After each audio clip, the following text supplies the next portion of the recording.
My wife, Elena, always loved the finer things in life. I'm a software engineer, and for the last 2 years, I've been working 80-hour weeks on a startup I co-founded. To save money during the build phase, I stopped buying new clothes. We stopped going on vacations. And I drove a 10-year-old Honda. Elena hated it. She called me unambitious. She said I had let myself go, that she deserved a man who could treat her like a queen. Enter Gary. Gary was her new boss. He drove a Porsche, wore Italian suits, and took the office out for expensive lunches. Elena started coming home late. She started comparing me to him. Gary just bought a boat, she would say. Gary knows how to live. Last Friday, I came home to find her packing a suitcase. She didn't even look sad. She looked cold. She told me, "I'm leaving you. Gary and I have a connection you wouldn't understand. He's taking me to Paris for the weekend. I need a man who is going places, not someone who sits in his pajamas all day staring at a laptop." I didn't beg.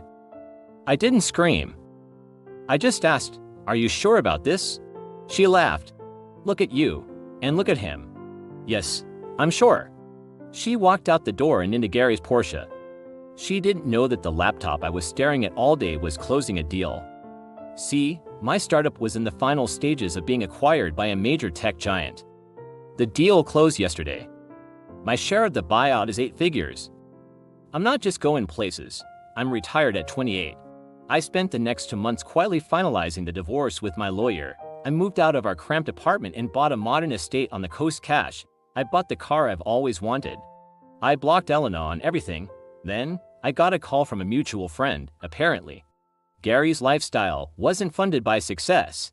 It was funded by fraud. He had been embezzling company funds to pay for that Porsche and those trips to Paris.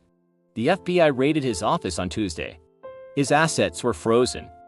That meant Elena was now broke, homeless since she gave up her lease to move in with him, and dating a felon. Yesterday, my gate buzzer rang. I checked the camera. It was Elena. She looked like a wreck. I walked down to the gate. I didn't open it. I just spoke through the intercom. "What do you want, Elena?" She started crying. "Baby, I made a mistake. Gary manipulated me. I never stopped loving you. I heard you moved. This place is beautiful.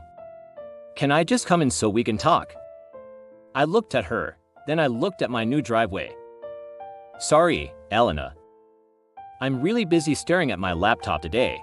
I don't think I have time for people who aren't going places." I pressed a button to call private security. They arrived into minutes and escorted her off the property. As she was being led away, she screamed that she was entitled to half. My lawyer just called to remind her that the divorce was finalized before the payout landed. She gets nothing. I think I'm going to book a trip to Paris this weekend, alone.